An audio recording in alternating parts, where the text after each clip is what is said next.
और फिर उमर फारूक बोले, फरमाने लगे, मैं जब मक्के में रहता था ना तो कभी घर में कहत आ जाता था, कभी कहत आता था घर में, बकरियों के दूध खुश्क हो जाते थे, गंदम नहीं मिलती थी, पानी नहीं होता था। तो फरमाया मेरी अम्मा मुझे खाला के घर भेज देती थी। कबीला बनु मखजूम, उस कबीले में मेरी खाला की शादी हुई थी तो वो मालदार लोग थे, उनके पास ज्यादा बकरियां, ज्यादा ऊंट, ज्यादा गायें, ज्यादा खेत थे। हजरत उमर फारूक फरमाने लगे, मैं उनके घर जाता तो मेरे खालू समझ जाते कि उमर को इसलिए भेजा गया है कि कहत आ गया है। फरमाते हैं वो मुझे सवेरे बकरियां चराने ले जाते, शाम तक मैं उनकी बकरियां चराता।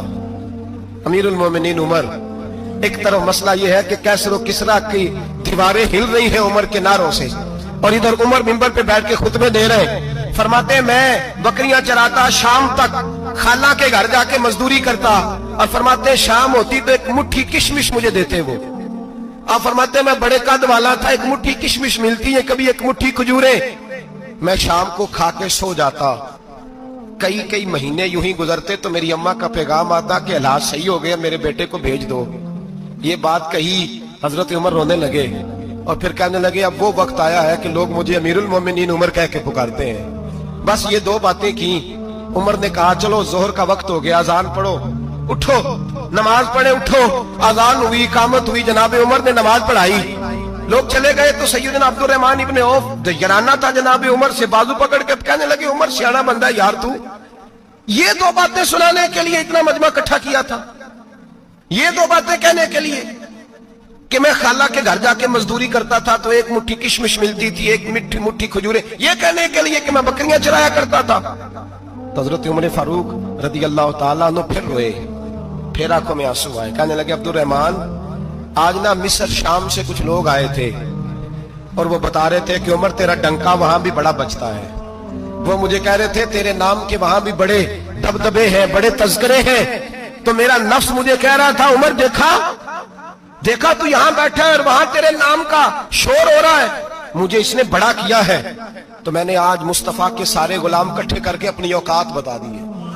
मैंने अपनी औकात बताई है कि मैं कुछ नहीं, कोई शय नहीं, कोई चीज ही नहीं, असी किसी से कुछ नहीं जे लगदे, ना कोई साडा दर्दी। मैंने बताया है कि मैं तो किसी के बकरियां चरा के एक मुट्ठी किशमिश लेके गुजारा किया करता था। गुजारा मुझे मेरे कुछ साथी ना ले गए गुजरांवाला सर्दियों के मौसम में, मुझे कहने लगे स्वेटर पसंद कर ले अपनी मर्जी का। तो मैंने कहा यार मुझे तो वही मजा आता है जो मेरी अम्मा क्रोशिये से बनाया करती, वही वो पहले अब्बा पहनते थे, फिर वही स्वेटर बड़ा भाई पहनता था, फिर हमारे खाते में आ गया। और फिर उसकी तारीफें होती थी गुर्बत छुपाने के लिए, उसकी तारीफें होती थी, बड़ी मेहनत से बना है जी, क्या बात है, बड़ा गर्म है, तो अब छोटे भाई को दे दिया जाए। हमने कहा वही जमाना देखा है, वही रंग देखा हुआ है और उस पर फख्र है। अब तो लोग जब कुछ हो जाता है ना, दो चार लोग जानने लगते हैं तो लोग फटाफट दावा कर देते हैं खानदानी रईस आज़म हूं, बड़ी बात है। ऐसी कोई बात नहीं, जिसको अपना आप याद रहता है उसे खुदा भी याद रहता है, जिसे अपना आप याद रहता है उसे रसूलुल्लाह भी याद रहते हैं, जिसे अपना आप याद रहता है उसकी नजर में दूसरे लोग भी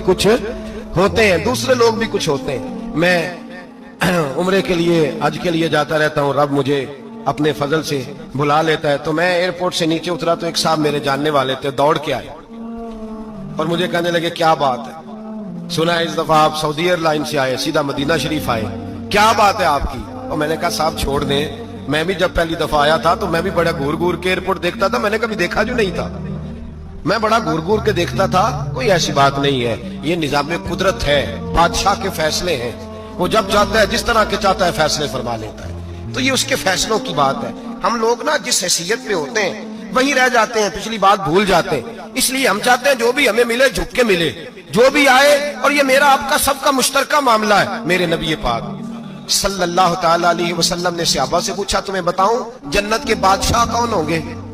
जन्नत के आम लोग नहीं, जन्नत के, बोलिएगा जरा, जन्नत के अल्लाह बादशाह। जन्नत में तो जाना बड़ी बात है, हुजूर जन्नत का भी बादशाह इब्ने माजा में लफ्ज है, तुम्हें पता है जन्नत के बादशाह कौन होंगे?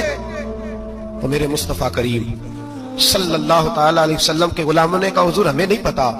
तो हुजूर ने फरमाया जन्नत के बादशाह वो लोग होंगे जिन्हें दुनिया में कोई भी नहीं जानता था, जिनके कपड़े सादे होते थे, जो गरीब लोग होते, जो सिफारिश करते थे तो उनकी कबूल कोई नहीं करता था, जो किसी के साथ जाते थे तो उनको मानता कोई नहीं था, वो जन्नत के बादशाह होंगे, बादशाह।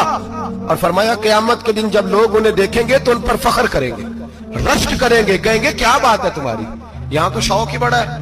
गरीबों ने भी पोस्टर बनाए हुए हैं, डाकुओं, लुटेरों, चोरों की तस्वीरों के साथ लगवाए हुए, अपने आप को बड़ा करने के लिए। आज ही इख्तियार करें, आज ही इख्तियार करें, अपने आप को मिटाने की कोशिश करें। रब करीम के बंदे आगे बढ़ बढ़ के अपना आप दिखाते नहीं, बड़ा शौक है, पहले फोटो खिंचा लो, बाकी बातें बाद में होंगी, पहले वीडियो बना लो, बाकी कुछ और बाद में होगा।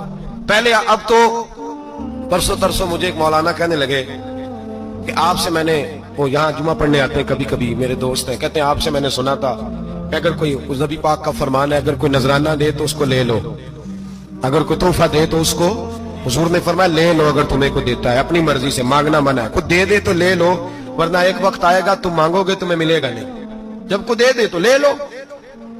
कहने लगे आपने कहा था को दे दे, तो उस वक्त से मैं कोई सूट देता है मुझे मेरी मस्जिद का नमाजी तो मैं ले लेता हूँ, कोई मुझे कोई और शायद देता है तो मैं आपसे सुन के, तो अगर मेरी मस्जिद का नमाजी सूट पकड़ाते साथ फोटो भी खींचे तो फिर मेरे लिए क्या हुक्म है, वो खुशबू की डब्बी देते हुए साथ फोटो भी खींचे